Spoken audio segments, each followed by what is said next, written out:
Hey, so this is a good one. If you're like me and you're into Hondas and stuff like that, then maybe you're into like the cool old OEM stuff, like, I don't know, just the crazy options and stuff that we didn't really get over here, or the stuff that if you find an old Honda now, realistically it's either broken or been sold out of it or something like that. So with that in mind, I found something really cool a couple of last week, I think, on Instagram. I'll show you right now. It is this guy. It's an old original optional extra air refiner. I guess just like it does what it says on the box, I guess. It's in pretty good shape now. It was sold, I'll put a link to the guy in Malaysia that I bought it from on Instagram. It was sold in working order. It does work. It came with the brackets, it came with the little studs and all that to fit it. I'll explain what's in that bag in a minute. But it's in really nice shape. Usually they come with a I think it's like a little, well, it's just a remote, I guess, like an infrared remote, like an old school TV remote or something. Some of them came with a switch, like a, what would you call it, like a dimmer switch, for want of a better word, like to adjust how hard it works, I suppose, or something like that. So this one didn't come with either of those, unfortunately. It's not a big deal, but I've put 12 volts to it and it does work. And also the guy I bought it from, in his listing, had attached it to 12 volts and it works as well. So I won't really be able to work it by a remote or anything like that. It's not that big of a deal, but it's just still something cool to have. The only problem is it arrived and it's all smashed. Nice one, DHL or Customs, whoever it was. It's broken there and it's broken there. That's what's in that bag, is all the bits that I could find. You can see a little piece of the grill there. Now realistically, it's not that big of a deal. Every single little piece is there, so I will be able to fix it. It's just, I went back and I double checked the guy's listing. I was like, was this thing broken? Because he had listed, it said, you know, no remote and no switch or anything like that. And I said, okay, maybe I missed where it said broken vent or something like that. But I went back and I looked at the video and it's not. It's absolutely perfect in the listing that he had. So either someone in Customs or someone in DHL dropped it. But look, I knew as soon as I picked it up, I could hear stuff rattling. I was like, that doesn't sound like something that should be rattling. So anyway, the plan is to open it up. Well, I've already had it open because I've pulled a few of the little bits out. I just put it back together to show you. I guess try my best to glue all of that back together. I don't see any reason why it won't work. I guess, look, worst case scenario, I don't know, I could trim it and put a bit of mesh over it or something like that, but I'd like it to be as close to original as I can. So thankfully all the bits are there. So I have like a plastic welding staple tool or whatever, if there's any big chunks I need to put together, but I don't think it'll come to that. I think realistically it's going to be a lot of super glue, a lot of close pegs, and a lot of patience. And as I said before, patience is not one of my strong suits. So the other, once I've got it together, at least anyway, the plan is to, I was going to just leave it sitting up on the, it goes on the back shelf. See, I'll show you right here. See where I have my old school kind of tissue box there. It goes right there, kind of in between the back seats facing forward into the cabin.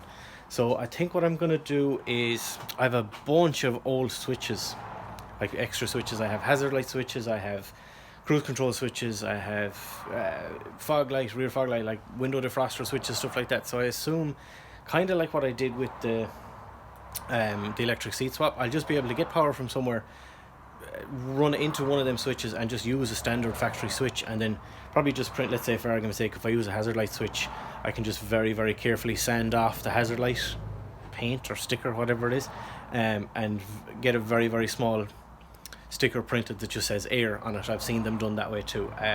Either way, I'll make it look as factory as I can. I'm not sure where exactly I'm going to put the switch in the dash yet, but I have a couple of ideas. But yeah, so let's see how easily I can put this back together. Fingers crossed.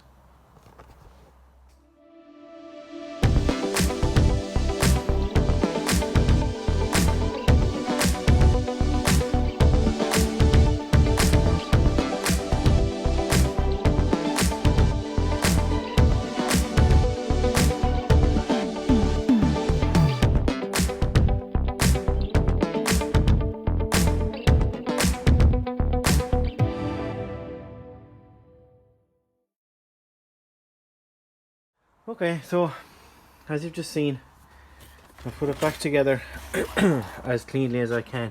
It's not great, I'm not crazy about it, but you know, it's better than a big gaping smashed hole in it now. Obviously missing a little piece there, little piece there, little piece there. It's ever so slightly out of line there. Like overall, it's fine. I'm not really happy with it, but I'm not unhappy with it either. So, but yeah, other than that, came out fine. I've also been to I went to 2 local printers place.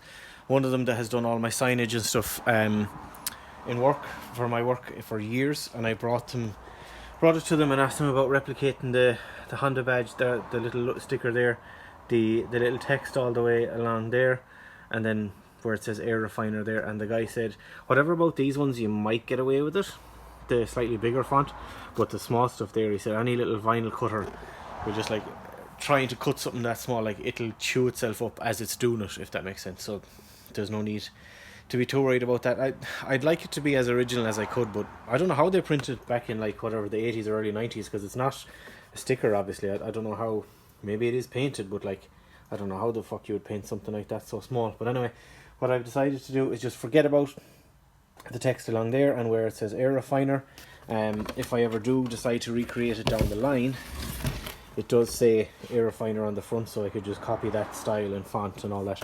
And I found online what it's supposed to say in that little couple of sentences there, so that wouldn't be too big of a deal to recreate that if I decide down the line. But in the meantime, what I decided to do, I went online and I went looking for Honda stickers, just the plain, well, you know, the older style fonts like that. I found one, which is that guy right there. Now I didn't realise when I bought that one, it's actually for a motorbike fairing, or whatever you call the panels on the sides of a motorbike, so you can see the sticker actually has a curve in it, so that's not going to work. And also I think it's a little bit too big for there, I don't know, I think it'll be too big. The other one then, ever so slightly smaller, I'll show you these properly when I'm putting them on, of course. I believe that was 65mm by 10 or something like that, I don't remember, but it is just straight across. So I think just that Honda sticker there, I think it'll be fine. I was going to maybe do a big one right there, but I think just a small little simple one will be fine. So our next job is to scuff it, just give it a little rub and paint it brown and see how it looks.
So there it is. A couple of coats of plastic primer, a couple of coats of the brown. A little bit of a rush job, I'll be honest. I was going to, you can see across the top of the box there, the ring, I don't know what they're from. It looks like, you know, like cup marks or something, or things off a suction, you know, like a dash thing or something, but I don't know. Either way, I was going to go like full bore on it and properly sand it down and, you know, go a little bit overboard. But again, the fact that it's already a little bit broken there, and I kind of like the kind of character, for want of a better word, so I didn't go too crazy. But anyway, a few bits of primer, coats of plastic primer, 3 coats of brown, it's fine. That's the Honda sticker I was talking about. Even that is a little bit big, and that was the smaller of the two there, the 65mm by whatever it is. But it still looks nice on it. It's not exactly gaudy by any means. The only thing I'm a bit pissed off, I thought it was like any other kind of vinyl transfer, and you know, you'd peel off the clear bit there and you'd just be left with that, so I kind of lifted it there and it stayed lifted, but not that big of a deal. But it looks fine, it's not that type of sticker.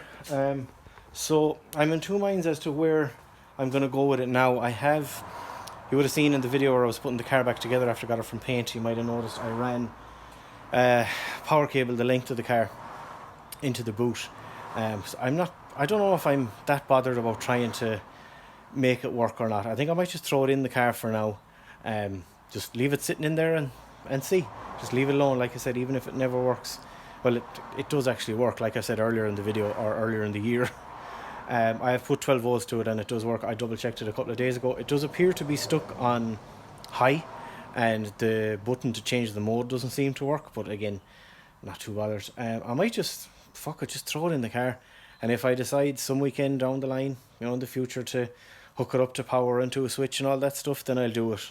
So I think that'll probably be the plan for now. Just, I want to get it in the car, and most importantly, get it out of the house, away from two small children who are always asking what the things are in Dad's room, and also just out of the shed in case it ever gets broken. So I think I'll clear up this mess, pull the car back in, and I might just throw it in the car. Okay, so how you're supposed to put it in the car, there's this little, like, I don't know what you call it, but it's in the casting, or the moulding, for want of a better word, that literally sits flush down into. You can see it's a small little, it's almost, oh, where are we going? There you go, now you can see it. Like it's a very, very short head bolt. So that goes there, that one goes over it, or is it that way? It's that way. These two little threaded johnnies go right in there, and it'll be the same on the other side. Now, I'll show you in a second. On the other side, it's almost like there's a couple of options, which maybe there is. There seems to be two different, like there's a whole bunch of holes under where the boot lid is, so I guess you've got a couple of options. You can see on this side here, there's that one that you would put it in like I've just done over here, or there's this one slightly more on the inside. So I guess you could probably put it the same as I have here, or maybe, oh no, because that would be further out. Oh no, wait, it's on the inside here and the outside there. That's strange. I'll have to double check the measurement actually. Let's do that now and see, because I'm pretty sure it was yeah, it's exactly a foot. And then what is it from that one to that one? 13 inch, yeah, I don't know, I guess there's a couple of options, but anyway, I'm going to go with this one and see how best it fits. I guess it means I'm going to have to cut ever so slightly small little hole in the carpet, for want of a better word, on the boot lid there, or on the parcel shelf. Again, not that big of an issue. I don't really like doing that kind of thing, but if I ever decide to take it back out of it and it's like, I don't know, it looks too gaudy or something, I have a spare one that I can just paint brown because it's grey. So right, let's offer this up into the car and see what happens. It just occurred to me, I never even showed you how the flipping thing actually even works, or supposed to work anyway, or the insides at least anyway. So you pop out the lid there, it lifts up and over, or up and off, I mean. And as you can see there, it has, as I mentioned, it's supposed to be called an activated charcoal filter. It's supposed to last forever, whatever it's supposed to do. Obviously your fan, he spins around that way. The controls and stuff are on the other side. There's a whole little circuit board for it there. On the bottom of that, there's two little contacts, one down here and one down here, and like a little heater element inside that, so I guess heat is used in it somewhere. And then there's another little, like a push to make switch there. I don't know what he is for, to be totally honest with you. Maybe it's something to do, oh it is, it's to do with the lid, to see if like a on and off, whether the lid is open or closed, like an old PlayStation. Well, that's what the inside of it looks like. It's nothing too hectic, but it's cool for its day, I suppose. So right, as I said, let's close it up and let's put it back in the car, if I can close it. Yeah, close enough.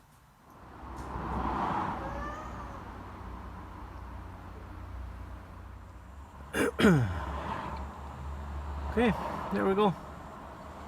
I think it looks pretty nice. I did have to put a little hole in the parcel shelf, but otherwise it came out okay.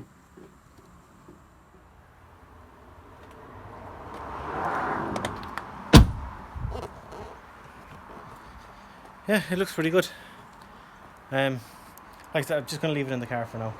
I'm not really too concerned about wiring it up now. I have enough things to be dealing with now. I'm trying to get it NCT'd and finishing a few other things. So for now, that's the end of this one. If I do ever, if the day comes that I wire it up and do have it work, I'll put up a little link to a separate video and show you how all that was done. But for now, I think it looks really good.